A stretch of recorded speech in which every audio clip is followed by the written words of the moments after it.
ಕನ್ನಡ ಸಾಹಿತ್ಯ ಪರಿಷತ್ತು ಕನ್ನಡಿಗರ ಒಂದು ಅಸ್ಮಿತೆಯ ಸ್ವಾಭಿಮಾನದ ಸಂಸ್ಥೆ.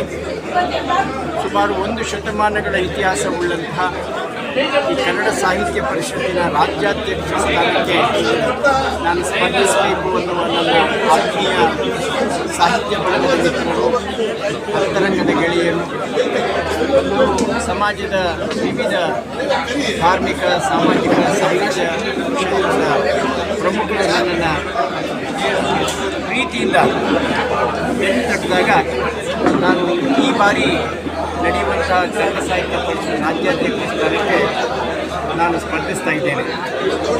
ಕನ್ನಡ ಸಾಹಿತ್ಯ ಪರಿಷತ್ತನ್ನು ತಾಯಿ ಭುವನೇಶ್ವರಿ ದೇವಿಯ ಪವಿತ್ರವಾದಂತಹ ಸಾಹಿತ್ಯ ಆರಾಧನೆಯ ಕ್ಷೇತ್ರ ಮಾಡಬೇಕು ಅನ್ನುವ ಹಂಬಲ ನನ್ನದು. ಮತ್ತು ಕನ್ನಡ ಸಾಹಿತ್ಯ ಪರಿಷತ್ತಿನ ಒಳಗೆ ಪ್ರತಿಯೊಬ್ಬ ಕನ್ನಡಿಗರು ಹೆಮ್ಮೆಯಿಂದ ಪ್ರೀತಿಯಿಂದ ಬರುವಂತಹ ಒಂದು ವಾತಾವರಣವನ್ನು ಉಂಟು ಮಾಡಬೇಕು. ಸಾಹಿತ್ಯಿಕ ವಾತಾವರಣವನ್ನು, ಸಾಂಸ್ಕೃತಿಕ ವಾತಾವರಣವನ್ನು, ಸ್ನೇಹಮಯ ವಾತಾವರಣ ಉಂಟು ಮಾಡಬೇಕು ಅನ್ನೋ ದೃಷ್ಟಿಯಿಂದ ಮುಂಬರುವ ಕನ್ನಡ ಸಾಹಿತ್ಯ ಪರಿಷತ್ತಿನ ರಾಜ್ಯಾಧ್ಯಕ್ಷತೆ ನೀಡ್ತಾ ಇದ್ದೇನೆ. ಇದರ ಹಿನ್ನೆಲೆಯಲ್ಲಿ ನನ್ನ ಕೆಲವು ಗೆಳೆಯರು ಸನ್ಮಾನ್ಯ ಪಾಲ್ನೇತ್ರ, ತಿಮ್ಮೇಶು, ಶ್ರೀನಿವಾಸ ಮೂರ್ತಿ, ಬಾಲಾಜಿ ಇಂಥವರೆಲ್ಲ ಸೇರಿ ಒಂದು ಸಭೆಯನ್ನು, ಪೂರ್ವಭಾವಿ ಸಭೆಯನ್ನು ಬೆಂಗಳೂರು ನಗರದ ಎಲ್ಲ ಪ್ರಮುಖ ಕನ್ನಡ ಆಸಕ್ತರನ್ನು, ಸಾಹಿತ್ಯಾಸಕ್ತರನ್ನು ಒಮ್ಮೆಲೆ ಒಂದು ಕಡೆ ಸೇರಿಸಬೇಕು ಅನ್ನೋ ದೃಷ್ಟಿಯಿಂದ ನಮ್ಮ ಮನೆಯಲ್ಲಿ ಪ್ರೀತಿ ಔಷಧ ಕೂಟವನ್ನು ಇಟ್ಕೊಂಡು ಅವನ್ನೆಲ್ಲ ಕಳಿಸಿದ್ದೇವೆ. ಅವರೆಲ್ಲರೂ ಬಂದು ಬಹಳ ಹೆಚ್ಚಿನ ಸಂಖ್ಯೆ, ನಿರೀಕ್ಷೆಗಿಂತ ಮೀರಿದ ಸಂಖ್ಯೆಯಲ್ಲಿ ಬಂದು ಅವರ ಬೆಂಬಲವನ್ನು ವ್ಯಕ್ತಪಡಿಸಿದ್ದಾರೆ. ನನ್ನ ಆಸೆ ಇಷ್ಟೇ, ಕನ್ನಡವನ್ನು ಶ್ರೀಮಂತಗೊಳಿಸಬೇಕು. ಬಾರಿಸು ಕನ್ನಡ ಡಿಂಡಿಮವ ಓ ಕರ್ನಾಟಕ ಉದ್ದೇಶ ಅನ್ನುವ ಕುವೆಂಪುರವರ ವಾಣಿಗೆ ಆವಿಷ್ಕಾರಗೊಳಿಸುವಂಥ ರೀತಿಯಲ್ಲಿ ರಾಜ್ಯಾಧ್ಯಕ್ಷನಾಗಿ ನಾನು ಕೆಲಸ ಮಾಡಲಿಕ್ಕೆ ಹಂಬಲ ಇದೆ. ಇವೆಲ್ಲರ ಸಹಕಾರ ಇರಲಿ ಅಂತ ಸಮಸ್ತ ಕನ್ನಡಿಗರಲ್ಲಿ ನಾನು ವಿಶೇಷವಾಗಿ ಪ್ರಾರ್ಥನೆ ಸಲ್ಲಿಸ್ತೇನೆ. ನಮಸ್ಕಾರ.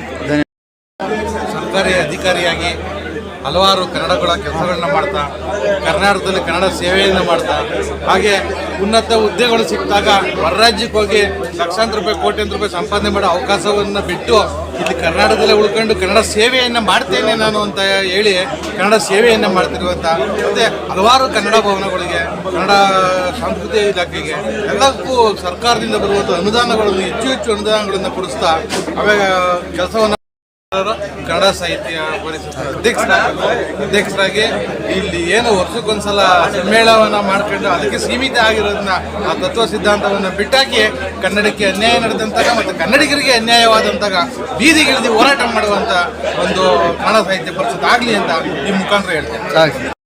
ಸೋಮಶೇಖರ್ ಸರ್ ಅವರು ಅವ್ರ ಮನೇಲಿ ಅವ್ರು ಕರೆದಿರುವಂಥ ಸಭೆ ಅಲ್ಲ, ನಾವೆಲ್ಲ ಕನ್ನಡದ ಕಟ್ಟಾಳುಗಳು ಒಟ್ಟಾಗಿ ಸೇರಿ ಒಂದು ಸಭೆ ಮಾಡುವ ಆಲೋಚನೆಯಿಂದ ನಾವು ಅವ್ರ ಮನೆಯಲ್ಲೆಲ್ಲ ಸೇರಿದ್ದೀವಿ. ನಮ್ಮ ಪಾಲ್ನೇತ್ರ ಸರ್, ತಿಮ್ಮೇಶ್ ಅವರ ಒಂದು ಮಾರ್ಗದರ್ಶನದಲ್ಲಿ, ಅವರ ನೇತೃತ್ವದಲ್ಲಿ ಒಂದು ಉತ್ತಮವಾದ ಸಭೆ. ಮುಂದಿನ ದಿನಗಳಲ್ಲಿ ನಮ್ಮ ಕರ್ನಾಟಕದಲ್ಲಿ ಕನ್ನಡ ಭಾಷೆ ಬಗ್ಗೆ ಎಷ್ಟು ಗಂಭೀರವಾಗಿ ನಾವು ಪರಿಗಣಿಸ್ತೀವಿ, ಕನ್ನಡ ಭಾಷೆ ಯಾವ ರೀತಿ ಇರಬೇಕು, ಬೇರೆ ರಾಜ್ಯಗಳಿಗೆ ಹೋಲಿಕೆ ಮಾಡಿಕೊಂಡ್ರೆ ಬೆಂಗಳೂರಿನಂಥ ಮಹಾನಗರ ಇವತ್ತೇನು ವಿಶ್ವಕ್ಕೆ ಪ್ರಸಿದ್ಧವಾಗಿದೆ ಬೆಂಗಳೂರು ನಗರ, ಇಲ್ಲಿ ನಾವು ಕನ್ನಡ ಯಾವ ರೀತಿ ನಾವು ಉಳಿಸ್ಕೊಬೇಕು, ಬೆಳೆಸಬೇಕು ಅನ್ನೋ ದೃಷ್ಟಿಯಲ್ಲಿ ಒಬ್ಬ ಸಾರಥಿ ಬೇಕಾಗಿದೆ. ಈ ಸಾರಥಿ ಇತ್ತೀಚಿನ ದಿನಗಳಲ್ಲಿ ಸುಮಾರು 1 ವರ್ಷಗಳಿಂದ ಒಂದು ಹೆಸರನ್ನ ನಾವು ಕೇಳ್ಪಡ್ತೀವಿ, ಅದು ನಮ್ಮ ಸಿ ಸೋಮಶೇಖರ್ ಸರ್. ಅವ್ರ ಬಗ್ಗೆ ಈ ಕರ್ನಾಟಕದಲ್ಲಿ ಗೊತ್ತಿಲ್ಲದೆ ಇರುವಂಥ ವ್ಯಕ್ತಿಗಳಿಲ್ಲ ಅಂತ ಅನ್ಕೋತೀನಿ. ಯಾಕಂದರೆ ಅವ್ರು ಎಲ್ಲ ಕ್ಷೇತ್ರದಲ್ಲೂ ಎಲ್ಲ ರೀತಿಯ ಒಂದು ಸರ್ಕಾರದ ವಿವಿಧ ಕ್ಷೇತ್ರಗಳಲ್ಲಿ ಗಣನೀಯವಾಗಿ ಸೇವೆ ಮಾಡಿ IAS ಆಫೀಸರ್ ಆಗಿಬಿಟ್ಟು ಈಗ ನಿವೃತ್ತಿ ಹೊಂದಿದ್ದಾರೆ. ಅಂಥ ಒಂದು ಮಹಾನ್ ವ್ಯಕ್ತಿ ಅವರು ಹುಟ್ಟಿ ಬುದ್ಧಿ ಬಂದಲ್ಲಿಂದನೂ ಈ ಕನ್ನಡ ಭಾಷೆ ಬಗ್ಗೆ ಅತೀವವಾದ ಪ್ರೇಮ, ಮತ್ತು ಅವರಿಗೆ ಈ ಕನ್ನಡದಲ್ಲಿ ಏನಾದರೂ ಒಂದಿಷ್ಟು ಕೆಲಸಗಳನ್ನ ಮಾಡಬೇಕು ಅಂತ ಹಂಬಲ ಇತ್ತು.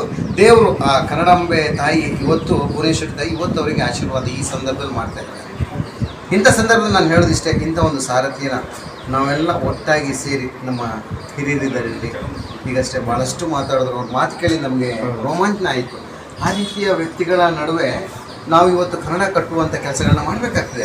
ಬೆಂಗಳೂರು ಎಷ್ಟು ಪ್ರಸಿದ್ಧಿಯಾಗಿದೆ ಈ ಒಂದು ಪ್ರಪಂಚದಲ್ಲಿ, ಅದೇ ರೀತಿ ಕನ್ನಡ ಭಾಷೆ ಕೂಡ ಕೊನೆ ಪಕ್ಷ ನಮ್ಮ ರಾಜ್ಯದಲ್ಲಿ ಈಗ ಬೇರೆ ರಾಜ್ಯಗಳಲ್ಲಿ ಹೋಲಿಕೆ ಮಾಡಿಕೊಂಡ್ರೆ, ನಾವು ತಮಿಳುನಾಡು ಅಥವಾ ಕೇರಳದಲ್ಲಿ ಅವರಿಗೆ ಎಷ್ಟು ಭಾಷಾ ವ್ಯಾಮೋಹ ಇದೆಯಲ್ಲ, ಆ ವ್ಯಾಮೋಹ ನಮ್ಮಲ್ಲಿ ಕರ್ನಾಟಕದಲ್ಲಿ ಇರಬೇಕು. ಆ ರಾಜ್ಯಗಳಿಂದ ಭಿನ್ನವಾಗಿದೆ ನಮ್ಮ ಕರ್ನಾಟಕ. ಸಂಸ್ಕೃತಿ ಇರ್ಬೋದು, ಎಲ್ಲ ಸಂಸ್ಕಾರ ವಿಚಾರಗಳಲ್ಲಿ ಕರ್ನಾಟಕ ಭಿನ್ನವಾಗಿದೆ. ಈ ಭಿನ್ನವಾದ ರೀತಿಯಲ್ಲಿ ನಮಗೆ ಭಾಷೆನೇ ಕೂಡ ಒಂದು ಜೀವನದ ಒಂದು ನಾಡಿ ಮಿಡಿತ. ಇಂಥ ಸಂದರ್ಭದಲ್ಲಿ ಈ ಭಾಷೆನ ಎಲ್ಲ ನಾವು ಉಳಿಸ್ಕೊಂಡು ಬೆಳೆಸ್ಕೊಂಡು ಹೋಗ್ಲಿಕ್ಕೋಸ್ಕರ ಈ ಒಂದು ಸಾಹಿತ್ಯ ಪರಿಷತ್, ಕನ್ನಡ ಸಾಹಿತ್ಯ ಪರಿಷತ್ನ ಚುನಾವಣೆಯಲ್ಲಿ ನಾವೆಲ್ಲ ಒಗ್ಗಟ್ಟಾಗಿ ಈ ಸರಿ ನಮ್ಮ ಸನ್ಮಾನ್ಯ ಶ್ರೀ ಸೋಮಶೇಖರ್ ಸರ್ ಅವರ ಒಂದು ಚುನಾವಣೆಯಲ್ಲಿ ಒಂದು ಇತಿಹಾಸ ರಚನೆ ಮಾಡಲಿಕ್ಕೆ ನಾವೆಲ್ಲ ಹೊರಟಿದ್ವಿ. ನಮ್ಮ ಹೋರಾಟಗಾರರಿರ್ಬೋದು ಅಥವಾ ಸಾಹಿತಿಗಳಿರ್ಬೋದು ಅಥವಾ ಸಂಕಲನಕಾರರಿರ್ಬೋದು ಅಥವಾ ಪ್ರತಿಯೊಬ್ಬ ಈ ಕನ್ನಡ ಕ್ಷೇತ್ರಕ್ಕೆ ಒಂದು ಏನು ಕೊಡುಗೆ ಕೊಡ್ತಾರಲ್ಲ, ಕನ್ನಡದ ಕಣ್ಮಣಿಗಳಂತೀವಿ ಅವರಿಗೆ, ಅಂಥವರು ಈ ಒಂದು ಮತದಾನದ ವಿಷಯದಲ್ಲಿ ಎಲ್ಲ ಜಾಗೃತರಾಗಿದ್ದಾರೆ ಈಗ. ಅದರಿಂದ ಹೆಚ್ಚಿನ ರೀತಿಯ ಕೆಲಸವನ್ನು ಸೋಮಶೇಖರ್ ಸರ್ ಮಾಡ್ತೀವಿ. ಕನ್ನಡ ಸಾಹಿತ್ಯ ಪರಿಷತ್ ಅಧ್ಯಕ್ಷ ಕೆಲಸ ಮಾಡಿದ್ದೀನಿ. ಅದಾದ ನಂತರ ಮಹಾಲಕ್ಷ್ಮಿ ಲೇಔಟ್ ವಿಧಾನಸಭಾ ಕ್ಷೇತ್ರದಲ್ಲಿ ಕನ್ನಡ ಸಾಹಿತ್ಯ ಪರಿಷತ್ ಅಧ್ಯಕ್ಷನಾಗಿ ಕೆಲಸ ಮಾಡಿದ್ದೀನಿ. ನಾನೊಬ್ಬ ಕನ್ನಡದ ಅಪ್ಪಟ ಪ್ರೇಮಿ ಸಬಲ ಜಾಗೃತ ಸಮಗ್ರ ಕನ್ನಡ ಅಭಿವೃದ್ಧಿಗೆ ಇವತ್ತು ಕಂಕಣಬದ್ಧರಾಗಿರ್ತಕ್ಕಂಥ ಡಾಕ್ಟರ್ ಶ್ರೀ ಸೋಮಶೇಖರ್ ಪೂರ್ವ ಸಭೆ ಭಾಳ ಸಂತೋಷದಾಯಕ ಆಗಿತ್ತು. ಇದು ವಿಠ್ಠಲ ಒಡೆಯರು ಮೈಸೂರು ಮಹಾರಾಜರು ಸ್ಥಾಪನೆ ಮಾಡಿ 111 ವರ್ಷ.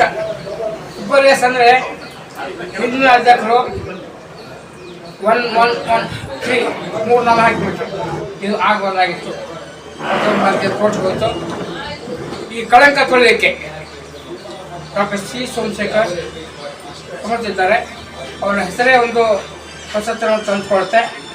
ಈ ಗಳಿಗೆಗೆ ಕರ್ನಾಟಕ ಸನ್ನದ್ಧವಾಗಿದೆ. ಈ ಗಳಿಗೆ ಶುಭವಾಗಲಿ. ಬುದ್ಧ ಬಸವರ ಮನೆಬೇಟೆಗಳಿಗೆ, ಯೇಸು ಕ್ರಿಸ್ತ ಶಿಲುಬೆಗಳಿಗೆ, ಮೊಹಮ್ಮದ್ ಪೈಗಂಬರ್ ದೇವಾಲಯಗಳಿಗೆ, ತೋಟದಲ್ಲಿ ಮಳೆಗಿದಗಳಿಗೆ, ಬಸವಣ್ಣ ಕಾಯಕ ಕೆಲಸಗಳಿಗೆ, ಕಿತ್ತೂರು ಚೆನ್ನಮ್ಮ ಚಕ್ರನ ಕೊಂದಗಳಿಗೆ, ಇವೆಲ್ಲ ಗಳಿಗೆಗಳು ಶತಮಾನದ ಗಳಿಗೆಗೆ ಸಾಕ್ಷಿ ನೋಡ. ಅಂಥ ಶತಮಾನದ ಗಳಿಗೆ ಕನ್ನಡ ಸಾಹಿತ್ಯ ಪರಿಷತ್ಗೆ ಡಾಕ್ಟರ್ ಶ್ರೀ ಸೋಮಶೇಖರ್ ಅವರು ಆಯ್ಕೆಯಾದರೆ ಅದು ಅದ್ಭುತ ಗಳಿಗೆ ಆಗುತ್ತೆ. ಕನ್ನಡಾಂಬೆಗೆ ಜಯವಾಗಲಿ. ಅವರಿಗೆ ಹಾರ್ದಿಕ ಅಭಿನಂದನೆಗಳನ್ನು ತಿಳಿಸ್ತಾ, ಕನ್ನಡ ಸಾಹಿತ್ಯ ಪರಿಷತ್ತು 7 ಕೋಟಿ ಕನ್ನಡಿಗರ ಅಸ್ಮಿತೆಯ ಸ್ವಾಭಿಮಾನಿ ಸ್ವಾಯತ್ತತೆಯ ಒಂದು ಗಣತವೆತ್ತ ಸಂಸ್ಥೆ. ಈ ಸಂಸ್ಥೆ ಅನೇಕ ಕಳಂಕಗಳಿಂದ ಇಂದು ಒಂದು ಮನೆ ಮಾತಾಗಿತ್ತು. ಆ ಕಳಂಕವೆಲ್ಲ ನಿವಾರಣೆಯಾಗಿ ಏನು ಮಹಾರಾಜರ ನಾಲ್ವಡಿ ಕೃಷ್ಣರಾಜ ಶ್ರೀಮನ್ ಮಹಾರಾಜರ ನಾಲ್ವಡಿ ಕೃಷ್ಣರಾಜ ಒಡೆಯರ ಆಶಯದಲ್ಲಿ ಸರ್ ಮಿರ್ಜಾ ಇಸ್ಮಾಯಿಲ್ ಮತ್ತು ಸರ್ ವಿಶ್ವೇಶ್ವರಯ್ಯನವರ ಆಶಯದಂತೆ ಈ ಕನ್ನಡ ಸಾಹಿತ್ಯ ಪರಿಷತ್ತು ಕನ್ನಡಿಗರ ಅಸ್ಮಿತೆಯ ಸಂಕೇತವಾಗಿ ಸ್ಥಾಪನೆಯಾಗಿತ್ತು. ಇದು ಮುಂದಿನ ದಿನಮಾನಗಳಲ್ಲಿ ಸನ್ಮಾನ್ಯ ಶ್ರೀ ಸೋಮಶೇಖರ್ ಅವರ ಅಧ್ಯಕ್ಷತೆಯಲ್ಲಿ ಒಂದು ವಿದ್ವಜ್ಜನರ ಓಲಗವಾಗಿ ಹಿಂದಿನ ಗತವೈಭವವನ್ನು ಮರುಕಳಿಸಲಿ. ಅವರು ಈ ಚುನಾವಣೆಯಲ್ಲಿ ಜಯಬೇರಿಸಿ ಈ ಕನ್ನಡದ ಅಸ್ಮಿತೆಯನ್ನು ಉಳಿಸಲು ಸತ ಪ್ರಯತ್ನ ಮಾಡುವವರು. ಬಹಳ ವಿದ್ವತ್ ವ್ಯಕ್ತಿಗಳು, ವಿದ್ವಾಂಸರು, ಗಣತವೆತ್ತ ವಿದ್ವಾಂಸರು ಆಗಿರ್ತಕ್ಕಂಥ ಡಾಕ್ಟರ್ ಸೋಮಶೇಖರ್ ಅವರು ಈ ಚುನಾವಣೆಯಲ್ಲಿ ಜಯ ಸಾಧಿಸುವಲ್ಲಿ ಅನುಮಾನವೇ ಇಲ್ಲ.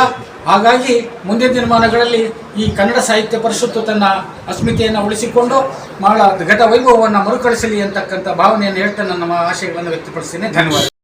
ಕನ್ನಡದ ಮನೆಗೆ ಸೇರುವಂಥ ಭಾಗ್ಯನ ಶ್ರೀ ಸೋಮಶೇಖರ್ ಅವರು ಮಾಡಿದ್ದಾರೆ. ಭಾರಿ ಸಂತೋಷ ಆಗ್ತಾ ಇದೆ. ಬರಲಿ, ಕನ್ನಡದ ಸೇವೆ ಮಾಡಲಿ. ನಿರಂತರವಾಗಿ ನಾವು ಅವ್ರ ಜೊತೆ ಇರ್ತೀವಿ. ಯಾವ ರೀತಿ ಕೆಲಸ ಕಾರ್ಯಗಳು ಮಾಡಬೇಕೋ ನಾವು ಅವ್ರ ಜೊತೆ ಕೆಲಸ ಮಾಡ್ಕೊಂಡಿರ್ತೀವಿ ಸರ್. ಕನ್ನಡದ ಭಾಷೆನೇ ನಮ್ಗೆ ಮುಖ್ಯ. ಇಲ್ಲಿ ಯಾರೂ ದೊಡ್ಡವರಿಲ್ಲ. ಕನ್ನಡದ ಭಾಷೆಗೆ, ಕನ್ನಡತನಕ್ಕೆ ಯಾರು ಗೌರವಿಸ್ತಾರೋ ನಾವು ಅವ್ರ ಜೊತೆ ಇರ್ತೀವಿ ಅಂತ ಹೇಳಲಿಕ್ಕೆ ಇಷ್ಟಪಡ್ತೀನಿ. ಧನ್ಯವಾದ.